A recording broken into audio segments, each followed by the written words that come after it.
BRS 10 ఏళ్ల పాలనలో ఆర్థిక వ్యవస్థ అస్తవ్యస్తంగా తయారైందని, నిర్వహణ మారిందని ఆరోపించిన సీఎం రేవంత్ రెడ్డి దానిని చక్కదిద్దడంపై ఫోకస్ పెట్టారు. ప్రజాధనం విచ్చలవిడిగా దుర్వినియోగమైందంటూ అధికారులు ఇచ్చిన వివరాలతో అంచనాకు వచ్చారు. పలు సంక్షేమ కార్యక్రమాల్లోని లీకేజీలను, అవినీతిని, అవకతవకలను కాగ్ సైతం బయటపెట్టడంతో నివారణ చర్యలపై దృష్టి సారించారు. దుబారాను తగ్గించడంతో పాటు పొదుపు మంత్రాన్ని పాటించాలని నిర్ణయం తీసుకున్నారు.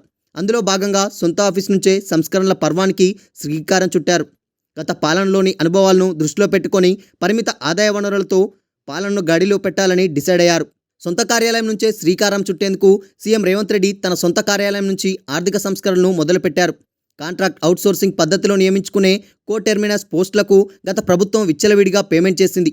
దాంట్లో సీఎం రేవంత్ రెడ్డి తాజాగా మార్పులు చేశారు. సిపిఆర్ఓ, పిఆర్ఓలు సహా పలువురు వేతనాల్లో భారీగా కోత పెట్టారు. వారు వినియోగించే వాహనాలపైన ఆంక్షలు విధించారు. మంత్రుల పేషీట్లో పర్సనల్ సెక్రటరీ, పర్సనల్ అసిస్టెంట్ లాంటి కేటగిరీల మినిస్టీరియల్ స్టాఫ్ వేతనాలను భారీగానే తగ్గించారు. వాహనాల వినియోగంలో గత ప్రభుత్వంలో చోటు చేసుకున్న విచ్చలవిడితనానికి బ్రేక్ వేసేలా నిర్ణయాలు తీసుకున్నారు. కారు అలవెన్సుల రూపంలో జరిగే దుబారాను నియంత్రించేలా పలు విభాగాల సెక్రటరీలు, ఉన్నతాధికారులకు దిశానిర్దేశం చేశారు. గత ప్రభుత్వం కాన్వాయ్ కోసం ఖరీదైన కార్లను కొని విజయవాడలో బుల్లెట్ ప్రూఫింగ్ ఇంటీరియర్ చేస్తుందంటూ మీడియా ద్వారానే ఓపెన్ కామెంట్లు చేసిన రేవంత్ ప్రజాధనాన్ని గత సర్కారు విచ్చలవిడిగా ఖర్చు చేసిందని ఆరోపించారు. సీఎంగా బాధ్యతలు చేపట్టిన నెల రోజుల వరకు కాన్వాయ్లో తన సొంత కారునే రేవంత్ వాడుకున్నారు. దావోస్ పర్యటనకు వెళ్లిన సమయంలో కాన్వాయ్లోని వైట్ కలర్ కార్లకు బ్లాక్ కలర్ వేయించి వాటినే వాడుతున్నారు. గత ప్రభుత్వంలో కాన్వాయ్లో ఉండే వాహనాల సంఖ్యను తగ్గించుకున్నారు. ఆఫీసులో సొంత ఛాంబర్లో ఇంటీరియర్ పేరుతో కోట్ల రూపాయలు ఖర్చు చేయకుండా పాత ప్రభుత్వంలో ఉన్న సౌకర్యాలతోనే సరిపెట్టుకోవాలనే నిర్ణయాన్ని తీసుకున్నారు. కొందరు అధికారులు 2 లేదా అంతకంటే ఎక్కువ డిపార్ట్మెంట్లలో బాధ్యతలు నిర్వహిస్తున్నారు. అలాంటి వారికి ఏదేని ఒక శాఖకు చెందిన వాహనాన్ని మాత్రమే వాడుకునేలా ఆంక్షలు విధించారు.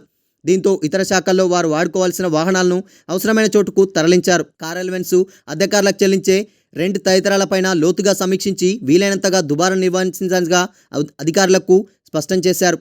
కొన్ని శాఖల్లో ప్రిన్సిపల్ సెక్రటరీలకు ఇచ్చే జీతాల కన్నా గత ప్రభుత్వంలో ఎక్కువ స్థాయిలో చెల్లిందని, నామినేటెడ్ పోస్టులు, మంత్రుల వ్యక్తిగత సిబ్బంది కో టెర్మినస్ పోస్టులకు వెచ్చించిందని అధికారుల ద్వారా సీఎం తెలుసుకున్నారు.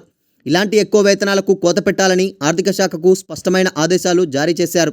సంక్షేమ పథకాల పంపిణీలో గత సర్కారులో బీఆర్ఎస్ నేతలు, అప్పటి ప్రజాప్రతినిధులు కమిషన్ల రూపంలో లబ్ధిదారుల నుంచి నొక్కేశారని ఆరోపణలు వచ్చాయి. ఈ నేపథ్యంలో ప్రజాధనం దుర్వినియోగం కాకుండా లీకేజీలను అరికట్టేలా అధికారులకు ఆదేశాలిచ్చారు.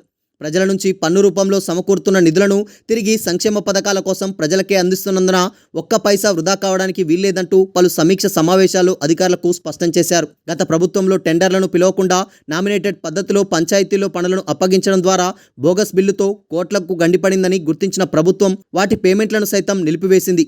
ఇదే తరహాలో ప్రభుత్వ యంత్రాంగంలో సైతం దుబారాను తగ్గించి తప్పనిసరి అవసరాలకు మాత్రమే ఖర్చు చేసే విధానాన్ని తీసుకొచ్చింది.